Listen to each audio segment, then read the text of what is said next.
Hi everyone, thanks for joining me here in my kitchen. I'm craving Japanese curry, so I bought a box of pre-made curry sauce and I will show you how I use that and add in some chicken and assorted vegetables to make some hearty chicken curry. I also thought, hey, while I'm making that, let's make some chicken katsu, which is deep fried chicken coated in panko so you get a nice crunchy crust, and you can pour the curry over that. Come eat with me, Lorianne Lee, as we make chicken katsu curry. Today we're making two separate dishes that are frequently combined, and so the first thing we're going to make is Japanese curry. I use this S&B brand curry, so I get the medium hot spice level. Can you believe it? Even I, with my wimpy taste buds, get the medium hot. But this is a delicious Japanese curry. We're going to use this as the base for our curry, so we're not making it from scratch. And I will be using some chicken thighs. I have 4 thighs here. So I'm going to use some of the chicken for the actual curry, and then I will use some of the chicken for the katsu chicken.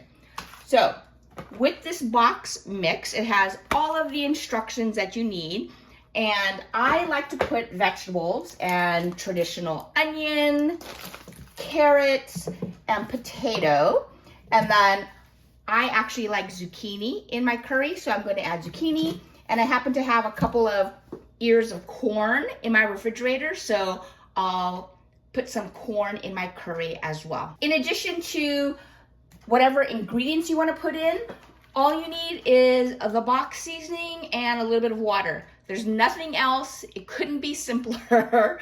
So that's how you make Japanese curry, using a box of curry. Then for my chicken katsu, I have my chicken. So we will be doing a traditional breading station using all-purpose flour that I'm going to season with salt and pepper. And then we'll dip it in egg, dip it in panko, and deep fry. Panko is a Japanese breadcrumb. I keep it in a resealable bag, but they are great for deep frying. You get a nice crunchy crust. Frequently in Asian markets, you'll find the pickled ginger. I'm not a fan of pickled ginger.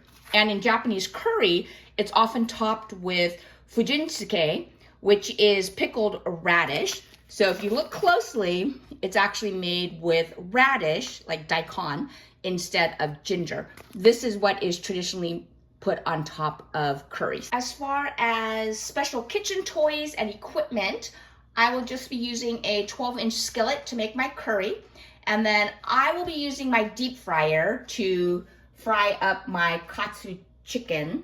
But if you don't have a deep fryer, it's okay. You can just use a skillet and do a shallow pan fry to get your crispy fried chicken. You could also try using an air fryer, but since I love my deep fried foods cooked in oil, I will be using my deep fryer. Since we're using this pre-made curry sauce, today's cooking will actually be focused on our prep work. So since there's nothing to prep for the gravy, let's prep our vegetables. To help us get the corn kernels off of these cobs, I'm using a big bowl and then a little ramekin that I'm turning upside down so it has a flat surface. If you don't have a ramekin, you can just use a little bowl, or you don't even have to put one in there. It just makes it a little bit easier. So I'm taking my corn and I'm gonna shuck it. So I'm just pulling off the husks. Okay, so here I have corn. I'm going to cut off the bottom, that it's flat. This corn is looking a little tired and old, but it'll suffice.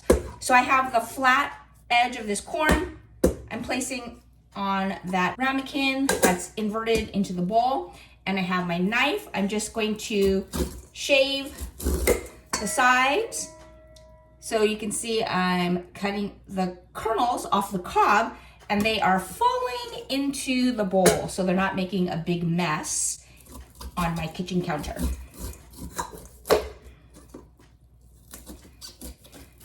That's why I said if you don't have a little ramekin or something with a flat surface, it's not the end of the world. You can just put the corn cob on the bottom of the bowl and it will do the same thing. So I went all the way around this corn on the cob. You can see that the kernels are here in the bowl. Again, I just shucked the husk off. This time I just broke off the stem. Nice flat surface. Gliding my knife down the side of the corn. Slicing off those kernels. I'm turning the corn so that I have the edge closest to my dominant arm so that I can slice off those kernels of corn. All right, I took off the kernels for 3 corns on the cob, and I won't be using all of this in my curry, but when it comes to prepping, if you're doing the task for 2 corns, you might as well do it for all of the corn you have, and then you don't have to do that prep work the next time you use the rest of that corn. All right, that turned out to be 1.5 cups of corn. So when I put some corn into my curry, I'll just eyeball, depending on how much it looks like I want to add, and then the rest I'll store so that I have that fresh corn whenever I want to eat it. The next vegetable I'm preparing is my potato. I just peeled a russet, and now I am slicing a very thin edge of the cheek off so I can have a flat surface for safety reasons. And now my potato is flat. I'm going to cut some slices of potato.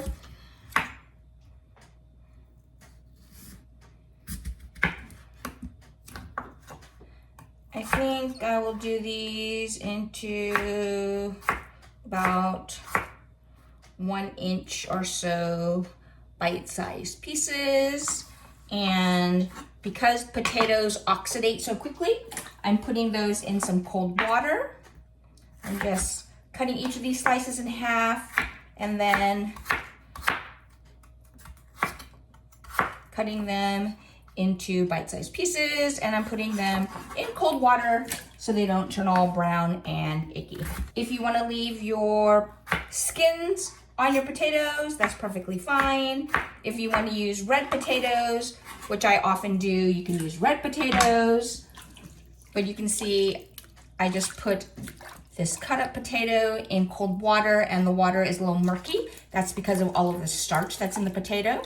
So I will rinse these off before adding them into my curry. Okay, the next vegetable I'm going to prepare are these 2 carrots. So personal preference, you can leave the skin on. I like to take the skin off, so I'm going to peel them and then cut them up. We want our vegetables to cook at the same time, so it's important to make your pieces approximately the same size, but you also need to take into consideration that carrots are much harder than, let's say, potatoes. So I'm cutting the carrots a little bit smaller than potatoes because the potatoes will get softer. I'm cutting the carrots into little circles. These are, I would say, between 1/3 and 1/2 of an inch thick versus the potatoes are a good 1 to 1.5. And as I get to the bigger end of the carrots,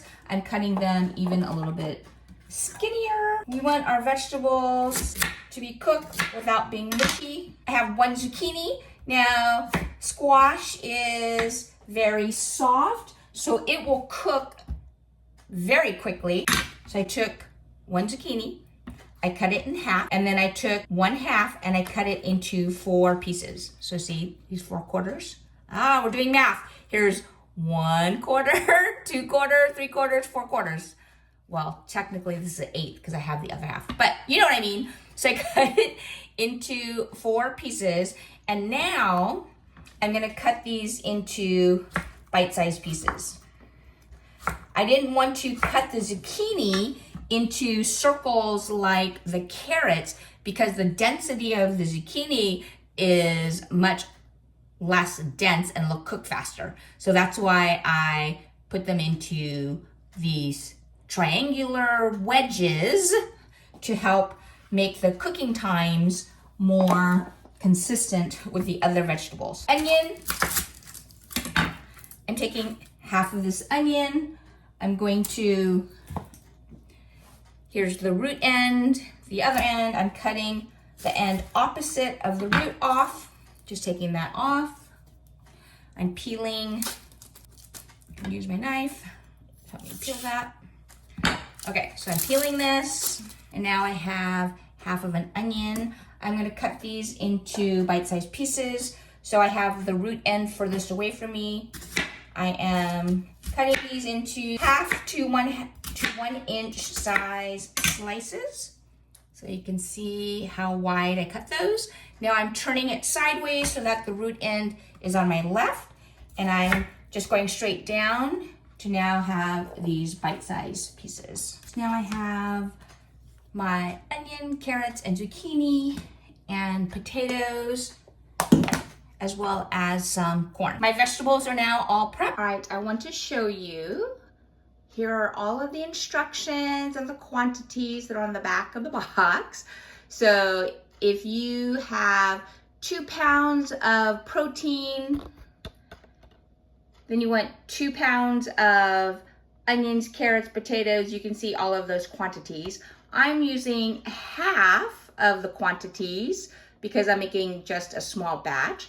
And so I'm going to use half of the ingredients and half of the box of curry. Here, when I took it out of the box, is the package of curry. Here's the bag. So since I'm making half, I'm just going to use one of these squares.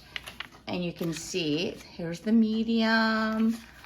This is the golden curry. This is what you see underneath. Here are the 4 cubes of curry sauce. This has all of the flavoring and the thickening agent.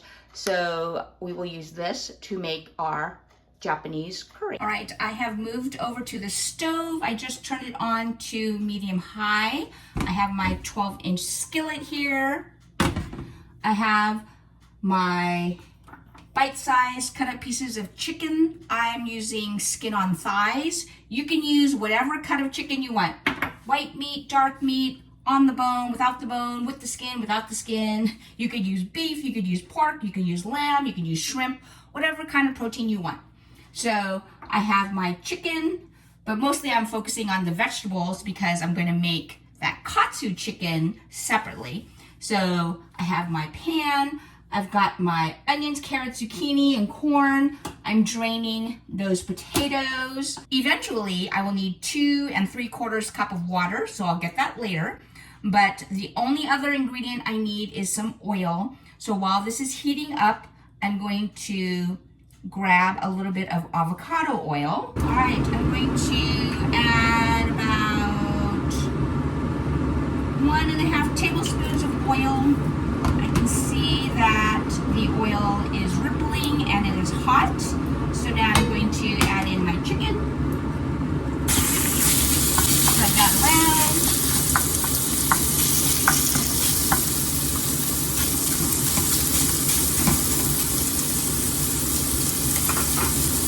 I am using way less than 1 pound of meat.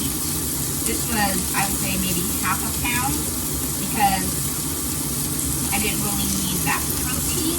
Just adding a little bit, but I'm really focused on my vegetables. So I'm gonna let this cook for about a minute until that chicken gets a good sear on one side. Then I will stir it and add in my vegetables.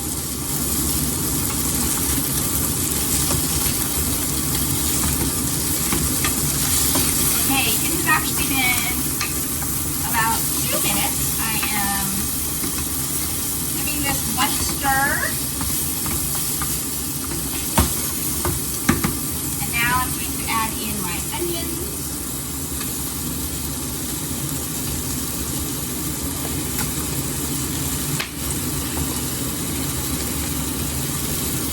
Smells good. You can smell the chicken already. Just make sure those are broken up. And now I'm adding in my carrots.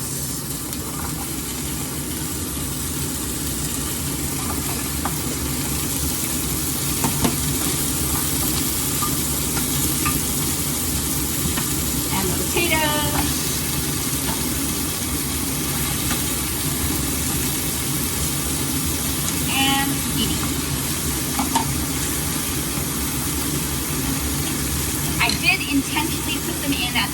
order so that the zucchini was on top and that the carrots were on the bottom. That was intentional because the carrots will need more heat to cook down versus the zucchini. So I'm actually not going to put in the corn yet. I will put in my water. So that's 2 cups, and here is 3/4 cups. So now I put in 2 3/4 cups of water. I'm just going to give the bottom one stir to make sure that liquid will help bring up the fond, which is the browned bits of chicken. All right, I can see that this is coming up to a boil. So I'm now going to turn this down to simmer. I'm going to put the lid on and simmer this for 15 minutes. All right, it has been 15 minutes. Everything should be cooked. It's just a matter of how tender do you want your vegetables. So my zucchini, I can see still holding on. My potato, very soft. All right, so this is good. I don't want to cook it any longer. If you like your vegetables softer, you can simmer it longer.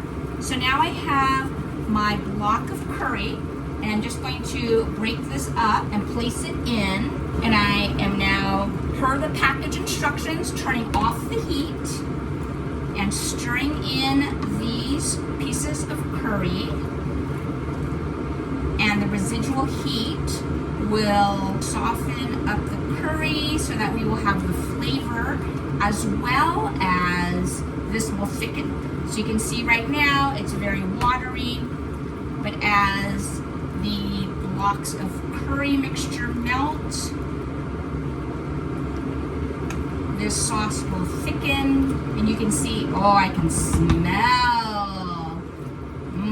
The curry smells so good. You can see that the color is changing. It's going from that clear with just a little hint of yellow. It's turning golden brown color. Now I'm going to add in the corn. I didn't add the corn earlier because I want that nice, great pop of freshness.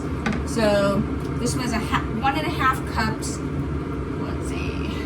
I'm just eyeballing. I did about half of that, so 3/4 of a cup of fresh summer corn. This curry smells so good. Again, I bought the medium hot curry, so I will probably be dripping in sweat because I am such a wimp when it comes to spiciness. But I have found that over the years, the mild is mild for me. My tolerance has increased, and I do like that hint, that kiss of heat.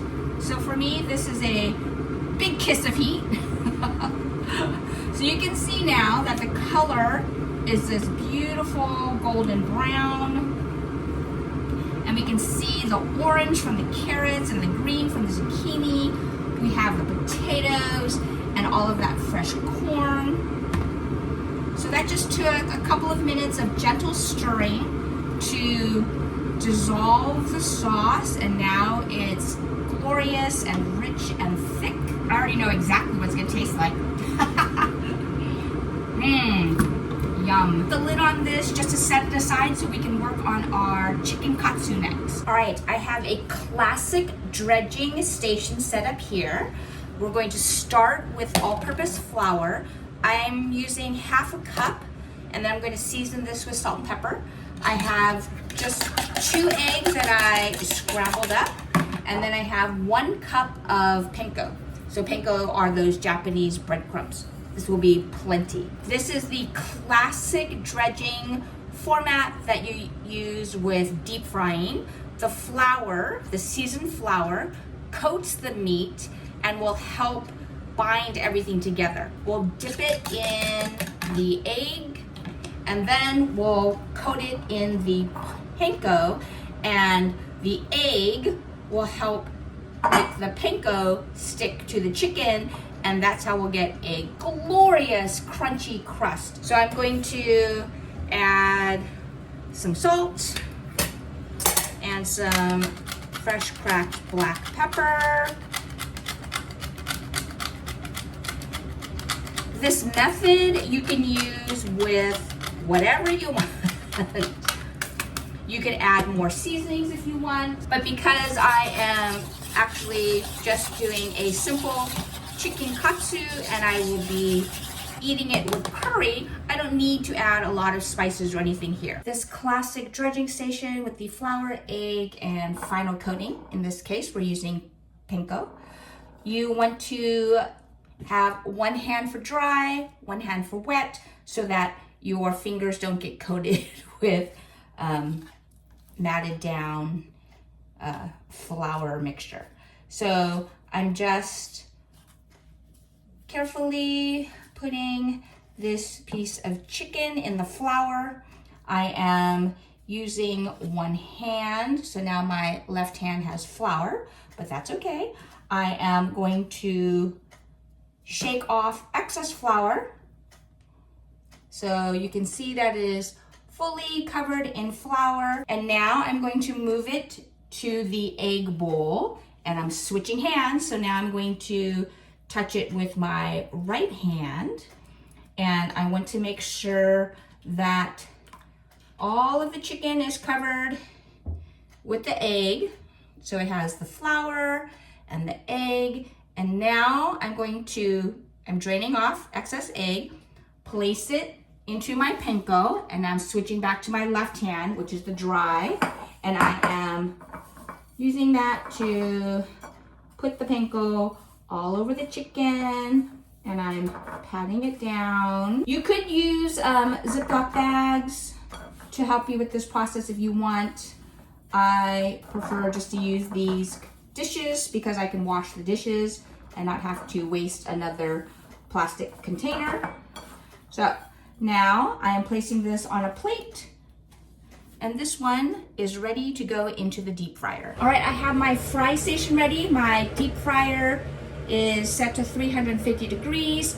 I have my tongs, I have some Maldon finishing salt, and I have a wire rack on a baking dish to transfer my crispy fried chicken when it is done. So this is ready for frying. I'm gonna open up the lid. I don't wanna crowd these, so I'm gonna fry one piece at a time. So here you can see these panko coated pieces of chicken. There goes one. I'm lowering it down, and I can hear it frying.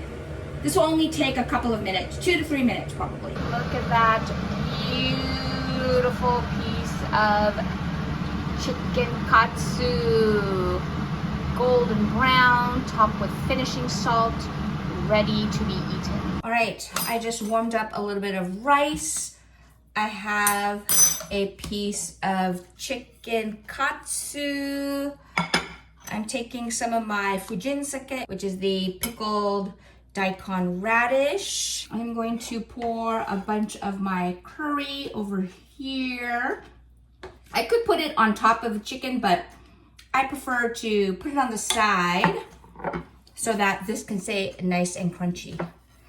This Chicken Katsu Curry looks fabulous.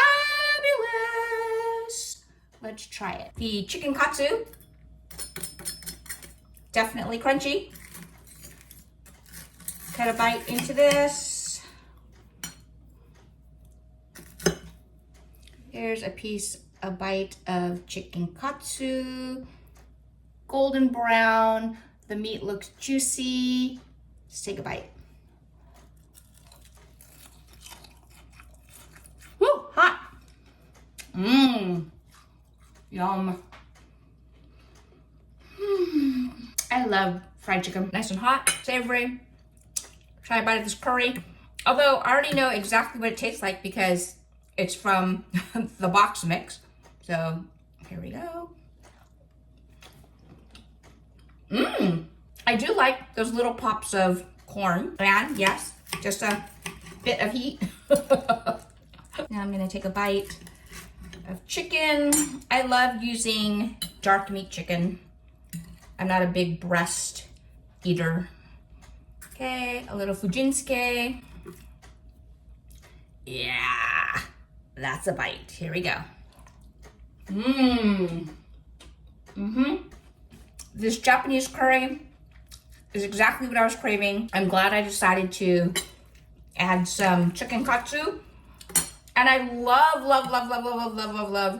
the tangy pickled fukujinzuke on top of the curry. And the chicken adds another crunch layer as well as pickledness to brighten it up because this is very rich and fatty. My tummy is so happy. We've got this glorious golden brown Japanese curry filled with vegetables. We have this tender dark meat piece of fried chicken with the super crunchy panko crust. Some fukujinzuke, which is that pickled daikon radish, a little bit of rice. This is a plate of Japanese comfort food. And again, I didn't have to make it. No recipe, just use the box. Use the box. And if you wanted to make curry without making katsu chicken, you could do that.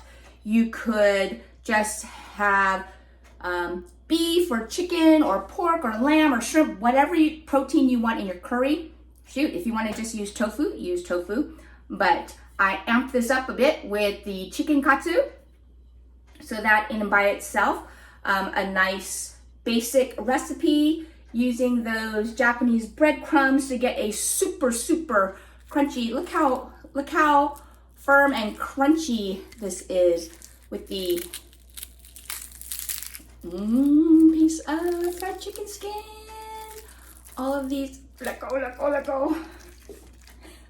Look at this piece of fried chicken skin, that panko. Panko fried chicken, super crunchy. My glasses are a bit steamy because I'm sweating from the heat of the curry. I'm a wimp. We know I'm a wimp. Yummy. Oh man, I am so glad I decided to not just make Japanese curry, but to add on chicken katsu as well. That is a great combination. And thanks to S&B, I didn't have to make a Japanese curry sauce. I just added in a little protein and vegetables, and they did all of the work making the curry for me. And then you saw just how easy it is to make that chicken katsu. You can use white meat, you can use dark meat. In the curry, you can put whatever protein you want. The traditional vegetables are onions, carrots, and potatoes. But like you saw, I decided I wanted zucchini. I threw in zucchini and corn. You can put whatever you want. You can leave it plain and not put anything and still have that delicious Japanese curry. Whew, I'm sweating from that medium hot version of curry, but it is so good. I'm eating it and can't get enough, but definitely I am quite sweaty from the spiciness. You can get mild, which I'm too bold for mild now. Now I'm eating the medium hot and whew, it is spicy for me. But you can also get the medium hot or the extra spicy. I don't even know what it's called. I think it's just called hot. You get the level of spiciness that fits your palate and enjoy it. This cannot get easier. And then if you don't have a deep fryer, again, you can just do a shallow pan fry for your chicken. And if you don't want to do chicken katsu, you can just make the curry and eat that by itself. If you want to just make chicken katsu without the curry, you can do that. I have this whole pot of curry leftovers, so I'm sure I will eat some with rice as leftovers. Another way I like to eat my leftover curry is with udon noodles. So I just have frozen udon noodles and I heat those up and put them in the curry, and that's another great combination as well. Again, highly recommend buying a package of that fukujinzuke and have that on top. Adds a nice extra layer of crunch and tartness from the pickled vegetables. And you have a great, hearty, comforting meal that you can eat with rice or noodles. You can have the curry by itself. You can have the chicken katsu by itself, but I am glad that I put them together for today's chicken katsu curry. Thanks again for joining me. I'll see you next time. Don't forget to like and subscribe and check out this other video. Come eat with me, Lorianne Lee.